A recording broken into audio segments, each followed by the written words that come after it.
Hello friends, welcome back to my channel. This is Rehan Zia. Today we are going to start a new concept, new branch of physics which deals with the charges. Okay, अब हम जो start करने वाले हैं एक branch start कर रहे हैं फिजिक्स की, जो one of the important branch in physics called as electrostatics. Okay, actually आपको एक चैप्टर के नाम पे दिया होगा, लेकिन ये बहुत बड़ी ब्रांच है. इन शॉर्ट अगर हम बोल सकते हैं फिजिक्स का आधा फिजिक्स इलेक्ट्रोस्टैटिक्स है. क्या है? इलेक्ट्रोस्टैटिक्स. और बहुत बेसिक्स और सिंपल है. अगर आपको इलेक्ट्रोस्टैटिक्स समझना है तो आज का लेक्चर आपके लिए बहुत इंपॉर्टेंट है. फर्स्ट और सेकंड लेक्चर अगर आप देख लेते हैं बहुत अच्छे से तो आप इलेक्ट्रोस्टैटिक्स बहुत अच्छे से कर सकते हैं. Okay, shall you start? Let's say electrostatics. Actually concept soon low. Electrostatics का 11th और 12th दोनों एक ही है. एक ही है माने कैसा? अगर आप 11th करके नहीं जाते हो तो आपको 12th में कुछ भी नहीं आएगा. डायरेक्टली 12th की बुक आप खोल के देखेंगे तो आपको कुछ भी समझ में नहीं आएगा. What is theory, Gauss law, x y Z.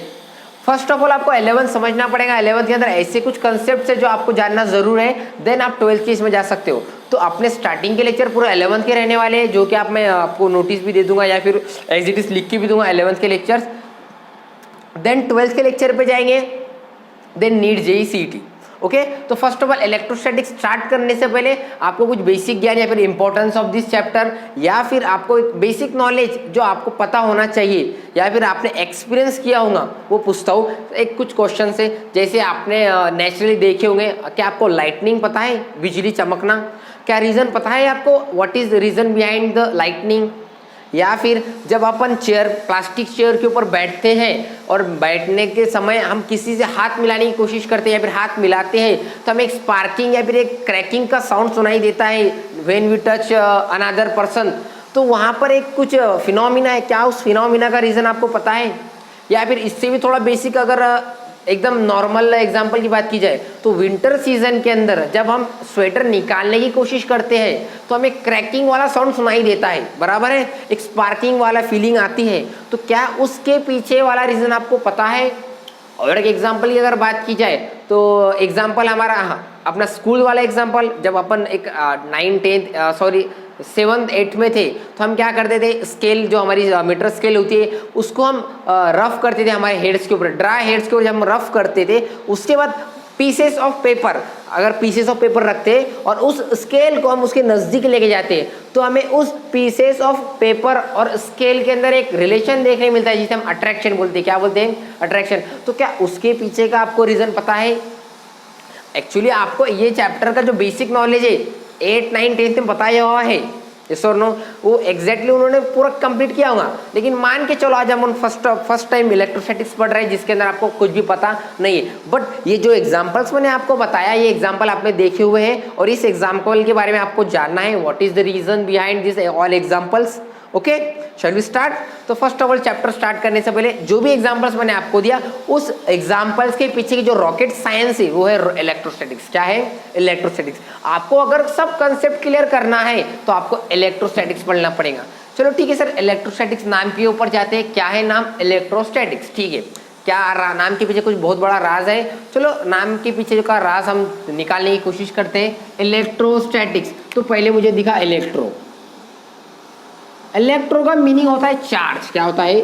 Charge. Okay, और स्टैटिक्स इस नाम का मीनिंग होता है at rest. At rest. Okay, charge at rest. अगर टोटली नेट नाम की बात की जाए तो इलेक्ट्रोस्टैटिक्स इस चैप्टर के नेम का मीनिंग होता है charge at rest. As we know, अभी मैंने बात की कि इलेक्ट्रोस्टैटिक्स क्या है? Branch of physics. और उसका मीनिंग क्या है? Charge at rest. तो डेफिनेशन ऐसी बनती है, the study of electric charge. The study of electric charge at rest is called electrostatics. Okay, study of electric charge at rest, हमें स्टडी करनी है, किसकी स्टडी करनी है? इलेक्ट्रिक चार्ज की। ये जो है ना, ये चार्ज जो मैंने इलेक्ट्रो को नाम दिया चार्ज, हमें उसकी स्टडी करनी कब? जब वो रेस्ट पे हो। कैसा हो? रेस्ट पे, उसकी स्टडी करना, उसको बोलेंगे हम इलेक्ट्रोस्टैटिक्स। क्या बोलेंगे? इलेक्ट्रोस्टैटिक्स। चलो ठीक है, जो चैप्टर का नाम था उसकी डेफिनेशन समझ में आ गई। पहले तो आपको बताया मैंने, this is the branch of physics which deals with the charges. In short, the study of charges at rest is called as electrostatics. हमें स्टडी करना है चार्जेस की, और वो कब स्टडी करना है? जब वो रेस्ट के ऊपर हो। और उस पूरे ब्रांच को, उस फिनोमिना को हम इलेक्ट्रोस्टैटिक्स बोलेंगे, जो फिजिक्स का one of the best branch है। उसको हमने आज स्टार्ट कर दिया। 11th के लेक्चर स्टार्ट हो गए। 11th के अंदर हमें इतना बेसिक ज्ञान कंप्लीट कर दिया है। सॉरी, कुछ भी बेसिक ज्ञान नहीं था, सिर्फ एक्सप्लेन किया चैप्टर के नेम को। इसके आगे जब मैंने ब्रांच को एक्सप्लेन किया, जब डेफिनेशन नहीं, तो मुझे एक वर्ड देखने मिला। उस वर्ड का नाम है चार्ज। क्या है नाम? चार्ज। चलो यहाँ पर हेडिंग दे देता हूं मैं, चार्ज। क्या पता है आपको व्हाट इज चार्ज? सुना है कभी चार्ज? कौन है ये charge? We want to know what is charge. Charge के बारे में कुछ पता है? चलो, चार्ज जब जैसे ही आपके दिमाग में चार्ज ये शब्द आता है, तो आपके दिमाग में दो ही कंसेप्ट आती है, एक पॉजिटिव वाला, कुछ से भी एक नेगेटिव वाला। जैसे आपने बेसिक ज्ञान या फिर पिछला लेक्चर्स या फिर आपके लोअर स्टैंडर्ड्स के अंदर सुना हुआ है। क्या दो कंसेप्ट, एक पॉजिटिव और नेगेटिव। क्या आपको रीजन पता है व्हाई चार्जेस आर पॉजिटिव और नेगेटिव? कुछ रीजन पता है? चलो आज सब क्लियर हो जाएगा। स्टार्ट करते हैं। चार्ज पढ़ने से पहले मैं थोड़ा बेसिक में जाता हूँ। बेसिक माने थोड़ा लोअर स्टैंडर्ड में जाता हूँ, जो कि आपको सिखाया गया था what everything is made up of matter, और matter is made up of millions and trillions of atom. Okay, हर चीज एटम से बनी हुई है। छोटी से छोटी चीज क्या है? एटम। इसके अंदर भी एटम से, इसके अंदर भी एटम, जो है आप मोबाइल से पढ़ रहे हैं उसके अंदर भी एटम, जो हमारे पास everything is made up of atom. तो चलो एटम नाम लिख देता हूं मैं, इज इक्वल टू एटम। चलो, एटम होता कैसा है? What is structure of atom? तो अगर स्ट्रक्चर की बात की जाए, ये तो हो गए ऑर्बिट, और अंदर होता है न्यूक्लियस। क्या होता है? न्यूक्लियस, जिसके अंदर क्या होते हैं? Protons and neutron. अभी बेसिक बातें जो आपको आनी चाहिए 9th-10th पास या प्रोटॉन एंड न्यूट्रॉन, और बाहर होते इलेक्ट्रॉन। क्या होते हैं? इलेक्ट्रॉन ऑर्बिट के अंदर। अब ये तो आपको एक्सप्लेन करने की जरूरत नहीं होनी चाहिए, और अगर ये भी एक्सप्लेन करने की जरूरत हो रही है तो आप साइंस छोड़ दीजिए। ओके, तो ये एटम होता है, स्ट्रक्चर ऑफ एटम 9th-10th में पढ़ा होगा आपने। जैसा बीच में सेंटर में न्यूक्लियस होता है, जिसके अंदर हम प्रोटॉन और न्यूट्रॉन रहते हैं, और उसके आसपास होते हैं इलेक्ट्रॉन। क्या होते हैं? इलेक्ट्रॉन। जब साइंटिस्ट ने एटम का स्ट्रक्चर पढ़ा ना, तब उन्होंने एक कंसेप्ट देखने मिला रिलेशन। क्या रिलेशन देखने मिला? जो ये प्रोटॉन होता है, इसके ऊपर एक चार्ज होता है, जिसको उन्होंने पॉजिटिव डिनोट किया। क्या डिनोट किया? पॉजिटिव। और जो इलेक्ट्रॉन होता है, इसके ऊपर नेगेटिव चार्ज होता है। कौन सा चार्ज? नेगेटिव। एक्चुअली दोनों के ऊपर चार्जेस थे जो कैसे थे? Equal and opposite, equal and opposite, equal and opposite. और उस चार्जेस को उन्होंने रिप्रेजेंट किया, एक को पॉजिटिव नाम दिया, एक को नेगेटिव। इसका मतलब दोनों अलग अलग है क्या? नहीं, बस इतना इक्वल है बट अपोजिट है। कैसे? Equal and opposite. दोनों का मैग्नीट्यूड सेम है बट वो अपोजिट है। कैसे है? अपोजिट। एक है, एक को नाम दिया पॉजिटिव, एक को नाम दिया नेगेटिव। तो अगर मैं लिखने की बात करूं, प्रोटॉन्स होते हैं पॉजिटिव, इलेक्ट्रॉन होते हैं नेगेटिव, और न्यूट्रॉन जो एन को रिप्रेजेंट किया, एन, न्यूट्रॉन्स होते हैं जीरो, नो चार्ज। ओके, इसके ऊपर मैं रिप्रेजेंट करता हूँ नो चार्ज। तो ये एटम का स्ट्रक्चर था। यहां से भी चार्ज की कंसेप्ट क्लियर हुई, बहुत सारी कंसेप्ट हमारी क्लियर हुई कि जो एटम के अंदर जो वहां पर हमें इक्वल अपोजिट वाला रिलेशन देखने मिलता है, उसको क्या बोलते हैं हम? चार्ज। यहां से भी क्लियर हुई। और एक कंसेप्ट क्लियर हुई, जो कि 600 BC ग्रीक के अंदर। कहां पर?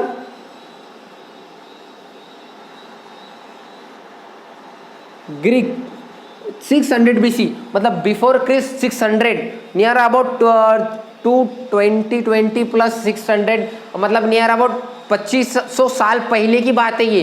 तब क्या हुआ? चार्जेस का एक्सप्लेनेशन ग्रीक लोगों ने कर लिया। आज हम सीख रहे हैं 2020 में कोरोना के नेचर के अंदर कि क्या होता है चार्ज। एक्चुअली उन्होंने इतने साल पहले ही सबको समझ लिया कि क्या होते हैं चार्ज और इक्वल अपोजिट होते हैं। उन्होंने एक बेसिक एक्सपेरिमेंट किया था फर और रबर का, वो फ्रिक्शन के थ्रू, और वहाँ पर उनके ध्यान में आया था कि there is a charge equal and opposite to charges, one is called as positive, another one is called as negative. और आपको मैंने अपने भाषा में एटम के थ्रू भी आपको बता दिया। तो ये एटम की हिस्ट्री बोलो या फिर बेसिक नॉलेज था, एक्चुअली होता क्या है चार्ज। तो ये सब हिस्ट्री और नॉलेज से आपको दो बातें तो क्लियर हो गई होंगी। जो चार्ज होता है, चार्ज ये दो टाइप का है। कितने टाइप का? दो। फर्स्ट वाला था पॉजिटिव, सेकंड वाला नेगेटिव। ओके, प्लस वी मतलब पॉजिटिव, माइनस वी मतलब नेगेटिव। प्लस वाले को हमने प्रोटॉन नाम दिया। क्या नाम दिया? प्रोटॉन्स। सेकंड वाले का नाम क्या दिया? इलेक्ट्रॉन्स। अभी अपने नॉलेज के हिसाब से। ओके, और चार्ज जो है, चार्ज उसको रिप्रेजेंट करते हैं फिजिक्स के लैंग्वेज में क्यू से, स्मॉल क्यू। कौन सा क्यू? Small Q. चार्ज को रिप्रेजेंट करते हैं क्यू से। अगर वो पॉजिटिव रहा तो क्यू उसके हेड के ऊपर प्लस, क्यू प्लस। अगर वो नेगेटिव रहा तो क्यू उसके हेड के ऊपर माइनस, क्यू माइनस। चलिए, बेसिक नॉलेज थी चार्ज के बारे में जो आपको जानना जरूरी थी और आपने जान ली क्या होता है चार्ज। अब ये जो चार्ज था ना, ये चार्ज जिसकी अपन हिस्ट्री पढ़ी, उसकी स्टडी करेंगे हम। क्या करेंगे? स्टडी। कब? जब वो रेस्ट के ऊपर हो। कैसा हो? रेस्ट। चार्ज के तीन ही कंडीशन है। चार्ज जो होता है ना, चार्ज के तीन कंडीशन। फर्स्ट वाला, एक तो वो रेस्ट पे हो सकता है। ओके। सेकंड वाला, एक तो वो मूविंग, मोशन में हो सकता है। कैसा होता है? मोशन में। और एक होता है वो एक्सेलरेशन में। कैसा? ये जो मोशन है ये कांस्टेंट वी, कांस्टेंट वेलोसिटी, और ये होता है अनकांस्टेंट वेलोसिटी। अब चार्जेस की तीन कंडीशन है। एक तो वो रेस्ट पे है, शांत बैठा हुआ है, उसे कुछ लेना देना नहीं है। सेकंड कंडीशन वो मोशन के अंदर है। मोशन माने क्या? कांस्टेंट वेलोसिटी के साथ वो चल रहा है। फॉर एग्जाम्पल ये चार्ज इलेक्ट्रॉन है, ये चल रहा है, चलते ही जा रहा है, एक कांस्टेंट वेलोसिटी, जिसको ही हम क्या नाम देते हैं? Current, electricity. याद है?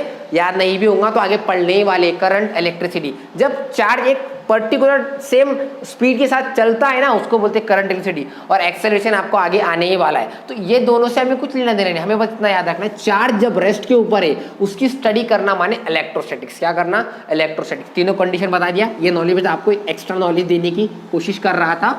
ओके, समझ में आ गया।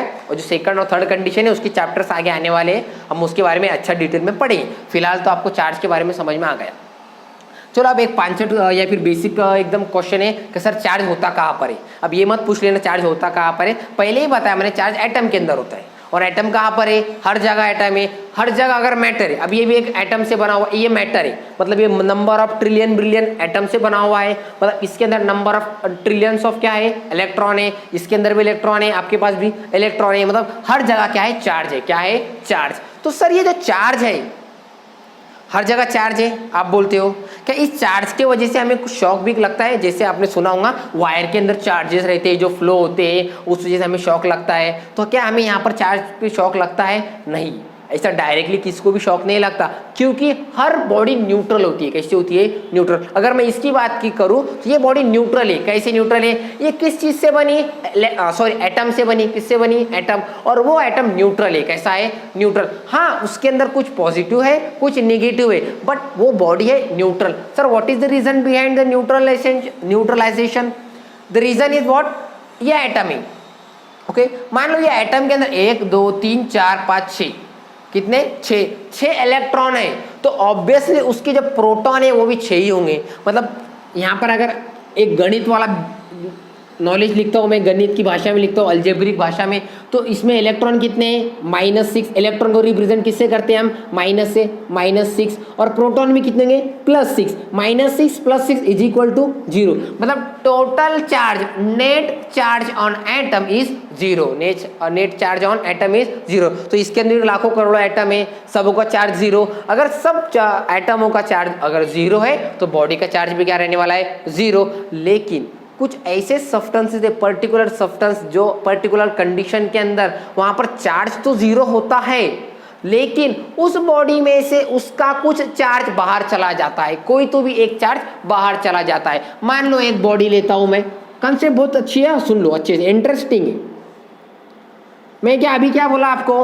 हर बॉडी न्यूट्रल है और हर बॉडी में से चार्ज फ्लो होता है क्या? नहीं। लेकिन कुछ ऐसे बॉडीज है नेचर के अंदर, कुछ ऐसे सब्सटेंसेज है, पर्टिकुलर सब्सटेंसेज, जिसके अंदर से जो चार्ज है वो क्या होता है? फ्लो होता है। इन शॉर्ट माइग्रेट होता है, उसका माइग्रेशन होता है। क्या होता है? माइग्रेशन। मान लो एक बॉडी है, अभी बताया हर बॉडी कैसी होती है? न्यूट्रल। मतलब अगर इसके अंदर plus minus minus plus plus minus plus plus minus plus. मान लो इसके अंदर चार्जेस है, प्लस वाले चार्ज 20 है, माइनस वाले चार्ज 20 है, तो टोटल चार्ज कितने हुए रे भाई? 0। 20 में से 20 गए 0। इलेक्ट्रिकली कैसी है? न्यूट्रल है। कैसी है? न्यूट्रल। लेकिन मैंने कुछ कंडीशन देने के बाद, कुछ कंडीशन वहां पर अप्लाई किया इस बॉडी के ऊपर, और उस बॉडी में से मैंने क्या किया, कुछ नेगेटिव चार्जेस। कौन से चार्ज? नेगेटिव, अच्छे से लिखता हूँ, सॉरी, कुछ नेगेटिव, ए भाई नेगेटिव रे भाई, नेगेटिव चार्ज निकाल दिए, कुछ नेगेटिव चार्ज निकाल दिए। सर आप कैसे निकाल रहे हो? क्या है प्रोसेस? प्रोसेस को साइड में रखो, फिलहाल तो भी साइड में रखो। लेकिन मान लो मैंने इसमें से कुछ नेगेटिव चार्जेस निकाल दिया। क्या करा? कुछ नेगेटिव चार्जेस। सर कितने चार्जेस निकाले? मान लो 5 चार्जेस निकाल दिए। तो फिर इसकी इक्वेशन क्या आएंगी सर? प्लस वाले तो उतने ही हैं, मैंने माइनस वाले चार्ज निकाल दिए। कितने निकाले? मान लो मैंने 5 चार्ज निकाल लिए, मतलब कितने बचे अंदर? 15 बचे। टोटल 20 से माइनस वाले कितने? 20 से, उसमें से 5 मैंने निकाल दिए, -5 निकाल दिए। अगर -5 गए तो यहाँ पर कितने बचे? -15 बचे। तो इक्वेशन कितने की? 20 - 15 + 15, बड़े नंबर का साइन देखो। तो वो जो चार्ज, देन उसके बाद जब ऐसी प्रोसेस करते हैं हम, तो वो बॉडी स्टार्टिंग में कैसी थी? न्यूट्रल थी, मतलब 0 थी। जब मैं कुछ छेड़छाड़ करता हूँ, उसमें से कुछ चार्जेस निकाल देता हूँ। कौन से वाले? नेगेटिव वाले। तो वो बॉडी कैसी हो जाती है? पॉजिटिव हो जाती है। कैसी हो जाती है? पॉजिटिव। इन शॉर्ट अगर बेसिक बात बताओ, उसमें से नेगेटिव वाले निकाल दिए, नेगेटिव वाले गए, बचे क्या? पॉजिटिव वाले, इसलिए बॉडी पॉजिटिव। समझ में आ रहा? इसका उल्टा अगर बात की जाए, इसका अगर उल्टे बात की जाए, plus minus plus minus plus minus minus plus. मान लो इसके अंदर 20 है, +20 है, -20 है, इसमें से मैं पॉजिटिव +5 निकाल देता हूँ, तो बॉडी क्या हो जाएगी? +5, यहाँ से -15 -20 -35। समझ में आ रहा? बॉडी क्या हो जाएंगी? नेगेटिव हो जाएंगी। कैसे हो जाएंगी? नेगेटिव। आपको समझ में आ रहा? यहाँ पर बस एक ही बात याद रखो, नेगेटिव निकाला तो बॉडी पॉजिटिव, नेगेटिव निकाला तो बॉडी पॉजिटिव, और अगर पॉजिटिव निकाल रहे हो तो बॉडी नेगेटिव। अब यहाँ पर सर क्या ये पॉसिबल है ऐसा चार्जेस निकालना? आपको ये कंसेप्ट क्लियर हो गई? आपको अगर लिखना होगा तो आप लिख सकते हो। ये न्यूट्रल वाला था कंडीशन, जब न्यूट्रल है कंडीशन 20 = 0, ऐसा आप डायग्राम निकाल सकते हो। अब कंडीशन आती है, सर चार्जेस हम निकाल सकते हैं क्या? यस, आप चार्जेस को वहां पर माइग्रेट कर सकते हैं, but only negative charge, only negative charge को अपन माइग्रेट कर सकते हैं। सर ऐसा क्यों? एटम के अंदर तो दोनों चार्ज है, पॉजिटिव वाला भी है, नेगेटिव वाला भी है, तो सिर्फ नेगेटिव चार्ज ही क्यों हम माइग्रेट कर सकते हैं? मतलब इस एटम में से सिर्फ नेगेटिव चार्ज ही मैं क्यों ले सकता हूँ? Why not positive charge? Because of ये जो पॉजिटिव चार्ज है ना, ये क्लोजली टाइटली बाउंडेड रहता है न्यूक्लियस के अंदर, और जो इलेक्ट्रॉन्स होते हैं वो फ्रीली घूमते हैं कहाँ पर? ऑर्बिट्स के अंदर। तो जब ये न्यूक्लियस से बाउंडेड ही नहीं है और इनके बीच में का डिस्टेंस थोड़ा दूर है, दैट्स व्हाई ये इजीली वहां से निकल जाते हैं। इसलिए यहां पर लिखा but only negative charges can remove from the atom. समझ में आया? सर लेकिन मुझे निकालने हैं पॉजिटिव चार्ज, तो उसके लिए एक अलग प्रोसेस है जो डेली लाइफ में हम नहीं कर सकते। उस प्रोसेस को नाम देते हैं nuclear reaction, called as nuclear reaction. Then हम पॉजिटिव निकाल सकते हैं, लेकिन हमारे डेली लाइफ के अंदर हमारे से पॉसिबल है क्या? नहीं पॉसिबल है, लेकिन कब? जब न्यूक्लियर रिएक्शन करेंगे तब। फिलहाल तो पॉसिबल है क्या? नहीं, इसलिए मैंने स्टेटमेंट लिखा but only negative charges can be remove from the given atom. यहाँ तक समझ में आया? ओके, चार्जेस की कंसेप्ट समझ में आ गई, कोई डाउट इसके अंदर नहीं। इसको अब चार्जेस निकाला और फिर ये बॉडी क्या हो गई? अगर नेगेटिव चार्ज निकाला तो बॉडी हो जाती है पॉजिटिव, और पॉजिटिव निकाला तो बॉडी हो जाती है नेगेटिव। यहाँ तक कोई डाउट? इलेक्ट्रिकली न्यूट्रल, ये न्यूट्रल क्यों है? क्योंकि दोनों जितने अमाउंट ऑफ है उतने अमाउंट ऑफ अपने पास रखते हैं। आगे नेक्स्ट कंसेप्ट सुन लो। सर ठीक है, आपने चार्जेस के बारे में, चार्जेस की हिस्ट्री बता दी, चार्जेस के बारे में यहाँ पर आपने टाइप बता दी, एक पॉजिटिव एक निगेटिव। इनका फंक्शन है कुछ चार्जेस का, जस्ट है फंक्शन। फंक्शन समझने के लिए आपको बस एक थोड़ा सा पीछे जाना पड़ेगा, कुछ याद एक्चुअली उस चैप्टर का इस चैप्टर का अभी फिलहाल कुछ लेना देना नहीं है, बट बस आपको बताता हूँ मैं। आपको मैग्नेट पता है? मैग्नेट, मैग्नेट कैसा होता है? एक नॉर्थ पोल एक साउथ पोल, दो मैग्नेट लिए, तो उसके अंदर आपको बेसिक कंसेप्ट याद होंगी। Like pole attract each other, unlike pole repel each other. Yes और नो? ये कंसेप्ट याद है आपको? वही कंसेप्ट यहाँ पर भी लगती है। अगर फंक्शन ऑफ चार्ज देखा जाए, फंक्शन ऑफ चार्ज, अगर चार्ज का फंक्शन देखा जाए तो उसमें एक ही कंसेप्ट है, अगर Q प्लस और Q प्लस करीब लेके जाते हैं, हम Q प्लस और Q प्लस करीब लेके जाते हैं तो उनके पीछे मुझे एक रिलेशन देखने मिलता है और उस रिलेशन को बोलते हैं हम रिपल्शन। क्या बोलेंगे? रिपल्शन। कौन सा शन? रिपल्शन। मतलब like charges repel each other, like charges repel each other. एक कंसेप्ट समझ में आई। इसका उल्टा ऑब्वियसली आपको समझ में आ जाएगा, Q plus Q minus, obviously क्या होगा यहाँ पर? Attraction. Okay, is it clear? Got it? क्या अगर वो अलग अलग है तो वो अट्रैक्ट करेंगे, सेम है तो रिपेल करेंगे। ये हो गया चार्जेस का फंक्शन। समझ में आया? और अगर इसके आगे चार्जेस पे चर्चा करने की जरूरत नहीं है, चार्जेस को पूरा समझ लिया हमने। यहाँ पर एक मेन कंसेप्ट थी, हर आइटम हर बॉडी इलेक्ट्रिकली न्यूट्रल होती है, बट जब हम उसमें से नेगेटिव चार्ज निकालते हैं, कौन से चार्ज? नेगेटिव, तो वो बॉडी हो जाती है पॉजिटिव। इसका बेस्ट एग्जांपल ऐसा है, अगर मेरे पास से नेगेटिव थिंग्स निकाल दिए तो मैं कैसा बन जाऊंगा? पॉजिटिव। मतलब किसी चीज में नेगेटिव थिंग्स निकाल देते हैं हम तो उस चीज कैसी हो जाती है? पॉजिटिव। समझने के लिए बताया। वैसे यहाँ से अगर हम नेगेटिव चार्जेस निकालते हैं तो बॉडी बन जाती है पॉजिटिव। उसका उल्टा पॉजिटिव बातें निकालेंगे तो बॉडी बन जाएगी नेगेटिव। बॉडी को कैसा पॉजिटिव किया, कैसा नेगेटिव, समझ में आया? इसके आगे हम कुछ बेसिक बात अब आएंगे हम हमारे मेन कंसेप्ट पे। ओके, कंसेप्ट स्टार्टिंग में क्वेश्चन पूछा था मैंने आपको। क्या क्वेश्चन पूछा था? क्या सर यहाँ पर लाइटनिंग जब होती है तो वहाँ पर स्पार्किंग होती है, और आपको तो पता है स्पार्किंग का रीजन कौन होता है? चार्ज। तो चार्ज वहाँ पर ऐसी कौन सी प्रोसेस होती है जिस वजह से वहाँ पर स्पार्किंग होती है? तो प्रोसेस का पहला फंडामेंटल जो है वो है फ्रिक्शन। क्या है? फ्रिक्शन। जब फ्रिक्शन है तब तभी क्या है वहाँ पर? वो जो भी है एक्टिविटी या स्पार्किंग हो रही है। सर फ्रिक्शन कैसा आया वहाँ पर? तो पहला एग्जांपल लाइटनिंग का था। लाइटनिंग को एक्सप्लेन करता हूँ, LIGHTI, लाइटनिंग। ओके, लाइटनिंग मानेगा बिजली कड़कना। बिजली कड़कने से पहले ऊपर अपने पास क्या होते हैं? बहुत बड़े बड़े क्या होते हैं? माउंटेन के साइज के इतने बहुत बड़े बड़े क्या होते हैं? क्लाउड्स। ओके, क्लाउड के अंदर क्या होता है? ऑब्वियसली क्लाउड भी मैटर है, उसके अंदर भी चार्जेस होंगे। तो जब एक दो क्लाउड एक दूसरे से हवा के वजह से जब टकराते हैं, माने वहां पर एक फ्रिक्शन तैयार होता है। ड्यू टू दिस फ्रिक्शन कुछ पॉजिटिव चार्ज यहाँ वाले नेगेटिव चार्ज से अट्रैक्ट होने की कोशिश करते हैं, और अट्रैक्ट होते समय वहाँ पर एक स्पार्किंग होती है। ड्यू जैसे मैं यहाँ बोला बहुत बड़ी साइज है माउंटेन की, इसलिए स्पार्किंग भी बहुत बड़े साइज में होती है, बड़े अमाउंट में होती है। इसलिए हमें एक वहाँ पर इलेक्ट्रिकल एक इन्फ्लुएंस देखने मिलता है, एक शॉकिंग वाला एक स्पार्किंग देखने मिलता है जो लाइट हमें देता है, called as lightning. Called as what? Lightning. समझ में आया? वो है यहाँ पर रहने वाले चार्जेस। उसका बहुत बड़ा मैकेनिज्म है, लास्ट में आपको इसका एक एप्लीकेशन है, मैं आपको एक्सप्लेन कर दूंगा। बस आपको यहाँ पर ये याद रखना है, यहाँ पर फ्रिक्शन की वजह से क्या होता है? Attraction, repulsion, due to what?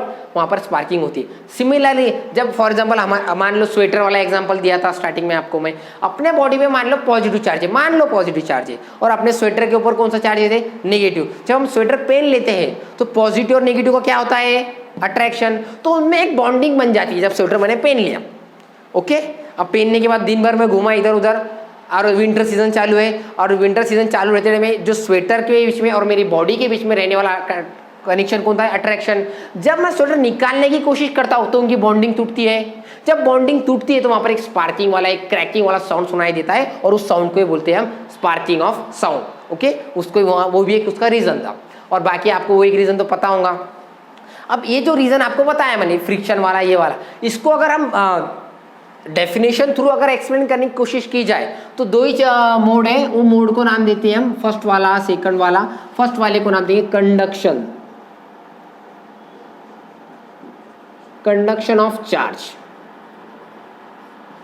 Conduction of charge. Second है इंडक्शन, और इसको एक्चुअली कन्वेक्शन भी बोल सकते हैं, लेकिन बुक के अंदर इंडक्शन है तो हम इंडक्शन लिखेंगे, इंडक्शन ऑफ चार्ज।